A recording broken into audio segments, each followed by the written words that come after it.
ನಾರಾಯಣೀಯಂ ಅಧ್ಯಾಯ 34 ಶ್ರೀರಾಮಚರಿತವರ್ಣನಂ ಶ್ರದ್ಧರ ಗೀರ್ವಾಣೈರರ್ತ್ಯಮಾನೋ ದಶಮುಖನಿಧನಂ ಕೌಸಲೇಶ್ವೃಷ್ಯ ಶೃಂಗೇ ಪುತ್ರ್ಯಾಮಿಷ್ಟಿಮಿಷ್ಟ್ವಾ ದದುಷಿ ದಶರಥಕ್ಷ್ಮಾಭೃತೆ ಪಾಯಸಾಗ್ರ್ಯಂ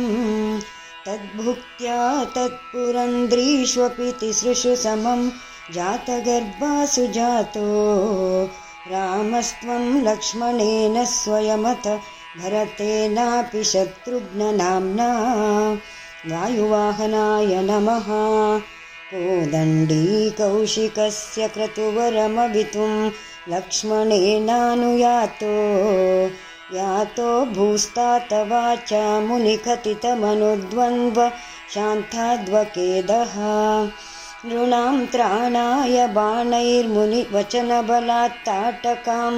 ಪಾಟಯಿತ್ವಾ ಲಬ್ಧ್ವಾ ಸ್ಮಾದಸ್ತ್ರಜಾಲಂ ಮುನಿವನಮಗಮೋ ದೇವಸಿದ್ಧಾಶ್ರಮಾಖ್ಯಂ ವಾಸುದೇವಾಯ ನಮಃ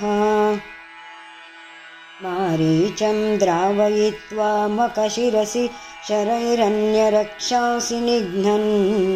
ಕಲ್ಯಾಂ ಕುರ್ವನ್ನ ಹಲ್ಯಾಂ ಪತಿಪದರಜಸಾ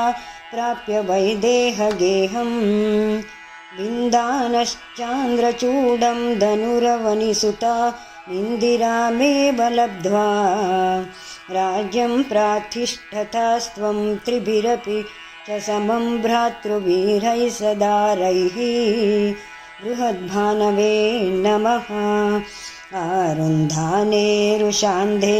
ಭೃಗುಕುಲತಿಲಕೆ ಸಂಕ್ರಮಯ್ಯಸ್ವತೇಜೋ ಯಾತೆ ಯಾತೋಸ್ಯಯೋಧ್ಯಾಂ ಸುಖಮಿಹ ನಿವಸನ್ ಕಾಂತಯಾ ಕಾಂತಮೂರ್ತೆ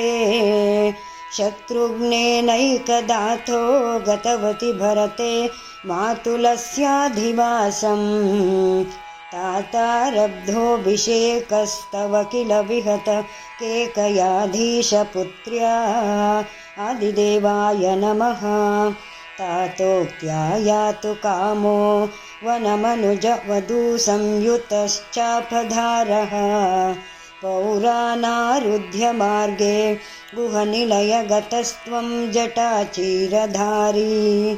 ನಾವಾಸಂತೀರ್ಯ ಗಂಗಾಮಧಿಪದವಿ ಪುನಸ್ತಂ ಭರದ್ವಾಜಮಾರಾನ್ನತ್ವಾ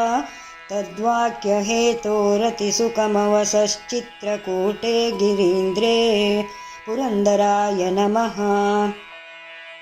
श्रुत्वा पुत्रार्थिकिन्नं खलु भरतमुखात् स्वर्गयातं स्वतातं तप्तो दत्त्वाम्बुतस्मै निदधित भरते पादुकां मेदिनीं च अत्रिं नत्वा तगत्वा वनमतिविपुलं दण्डकं चण्डकायं हत्वा दैत्यं विराधं सुगतिमकलयश्चारुभोषारभङ्गीम् अशोकाय नमः नत्वागस्त्यं समस्ताशरनिकरसपत्राकृतिं तापसेभ्यः प्रत्यश्रौषी प्रियैषी तदनु च मुनिना वैष्णवेदिं व्यचापे ब्रह्मास्त्रे चापि दत्ते पतिपितृसुहृदं वीक्ष्य भूयो जटायुं मोदाद्गोदा तटान्ते परिरमसि पुरा पञ्चवट्यां वधूट्या तारणाय नमः प्राप्ताया शूर्पणख्या मदनचलधृतेरर्तनैर्निस्सहात्मा तां सौमित्रौ विसृज्य प्रबलतमरुषा तेन निर्लूननासां दृष्ट्वैनां मृष्टचित्तं करमभिपतितं दूषणं च त्रिमूर्धं व्याहिंसीराशरानप्ययुत समधिकां स्त्वत्क्षणादक्षतोष्मा ताराय नमः सोदर्या प्रोक्तवार्ता विवशदशमुखादिष्टमारीचमाया सारङ्गं सारसाक्ष्या स्पृहितमनुगतप्रावधीर्बाणघातं तन्मायाक्रन्दनिर्यापितभवदनुजां रावणस्तामहर्षीत् तेनार्तोऽपि त्वमन्थः किमपि मुदमधास्तद्वदोपायलाभात् शूराय नमः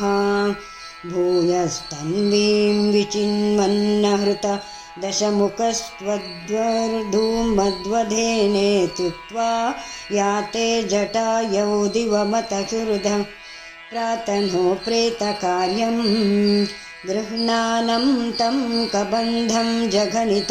शबरीं प्रेक्ष्य पम्पातटे त्वं